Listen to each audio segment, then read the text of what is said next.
there is a general feeling that President William Samoei Ruto is a man who is full of talks, but he does not walk those talks.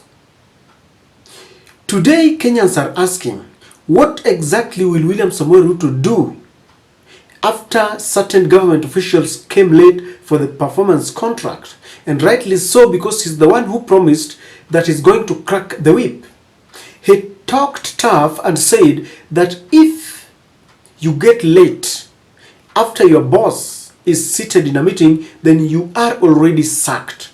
And he demanded a written explanation why Kithure Kindiki, Moses Kuria, and the likes came late for the performance contract signing. There is a speculation going on that Kithure Kindiki was busy trying to help certain Kenyans who had been attacked by Al-Shabaab along Garsen, somewhere in Garsen. And this is the reason that is being given as to why he didn't make it in time.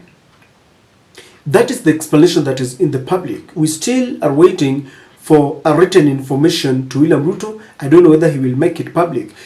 As to Moses Kuria, we still don't know because we don't have the leaks why he was late. But people are saying that in a crisis, William Ruto knows what is good for the ears, and he will say it so that he gets away at that particular moment. One of his friends, the city lawyer Ahmed Nasir, is telling William Ruto to stop all these talks and ensure that he convinces Kenyans that he can walk the talk and act on what he's talking about. This is exactly what Ahmed Nasir is saying concerning all the threats about what he's going to do about the government officials. Ahmed Nasir is saying that President William Samoei Ruto's approval rating hits 80% every time he threatens thieving public servants, i.e. the CSS, PSS, and heads of state corporations with dire consequences. Just imagine how popular and loved his government will be if he starts and sustains an anti-corruption crusade against ministers, PSS, governors, judges, etc. That is his friend.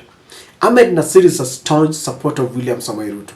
And when you see him speak, take his words seriously. He's alluding to facts that William Ruto has not gotten a grip of corruption. He has only threatened. And anytime he threatens, Kenyans look at him with hope. And they feel that William Ruto will take the monster by the horns. Because if there is one problem that is bedeviling our economy, that is making our economy to grow back, it is corruption. It is in the public domain that many of the cases that were leveled against his friends were all done away with. They were withdrawn. And when you ask them, they will tell you that most of these cases were leveled against them because they were supporting William Samoei Ruto. We know that money is being lost.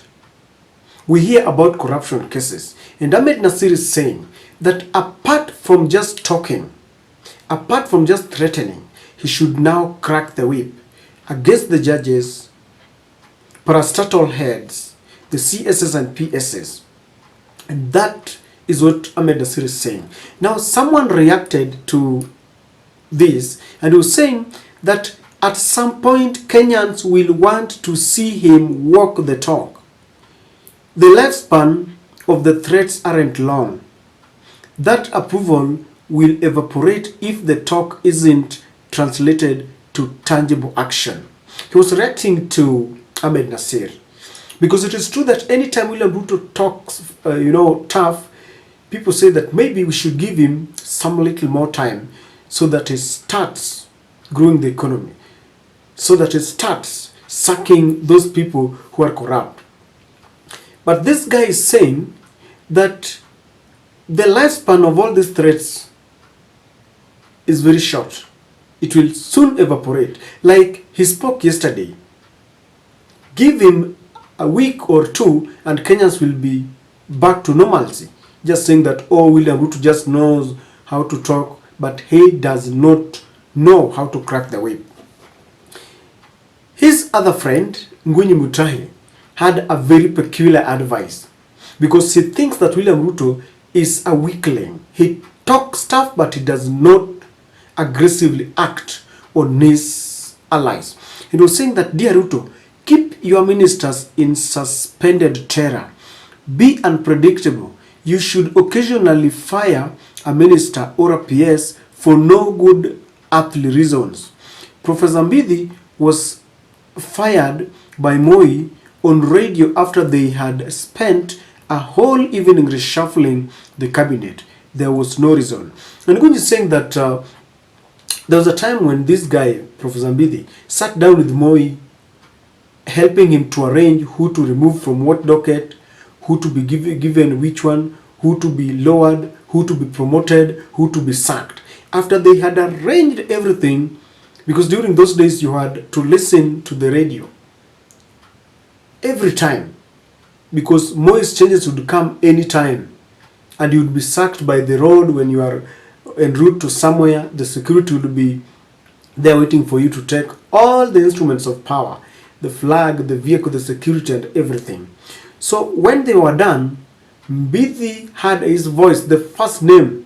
When he was listening to the radio, he was the first casualty. After helping Moi to reshuffle the cabinet, he was removed, he was sacked. So Ngunyi has this peculiar advice that Ruto should unleash some terror. He should keep the cabinet, waiting and scared. I don't know whether this can work. But again, he's only alluding to some facts that William Ruto still doesn't understand that he's the president. He needs to stop giving these people leeway thinking that they are friends. He needs to show them that he means business. Because William Ruto is now facing a lot of pressure from the opposition, from Kenyans, from everyone to perform. In fact, all the opposition followers are saying that William Ruto should vacate office and let Raila work. So with all this, William Ruto might just sit down and get to work. And let me tell you something. William Ruto must stop politicking. He must call his house in order so that they stop politicking. If they do that, maybe we will see changes. William Ruto should call his house in order so that they stop the blame game against Uhuru Kenyatta. Let them realize that they are in power and sit down and settle so that they can implement what they give to Kenyans. William Ruto should call his house in order to ensure that they don't follow all the dictates of the Western machination, because we all know that is being dictated by World Bank and IMF and the US, and let him look at the interest of Kenyans first before he takes care of the interest of the Western countries.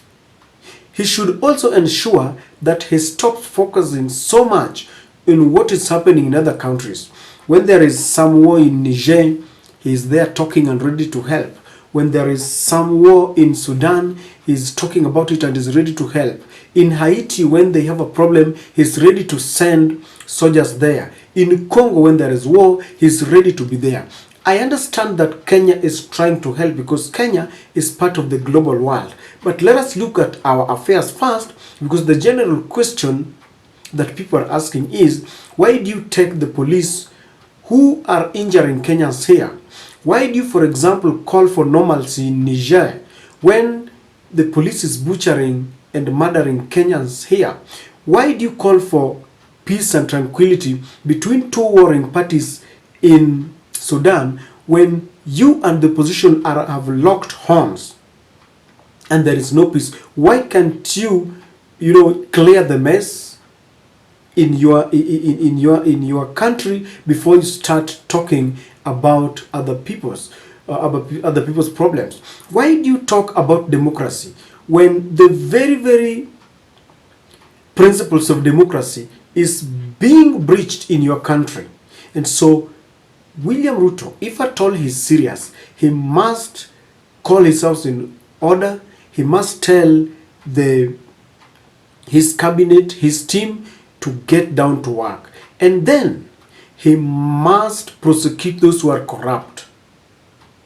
If he does this, ladies and gentlemen, maybe, just maybe, things will change. There must be a complete paradigm shift from the way he does things. Let him not just talk tough, but let him act tough. The only time I've seen William Ruto acting, talking tough and walking the talk, acting tough, is when he warned the opposition followers not to go to the streets, and he followed those talks by police brutality, killing people, targeting one community, maiming them. How I wish that the same energy he is putting in trying to thwart the opposition, in trying to silence them, in trying to, apprehend every kind of leader who has got a different and a contrary political ideology like him.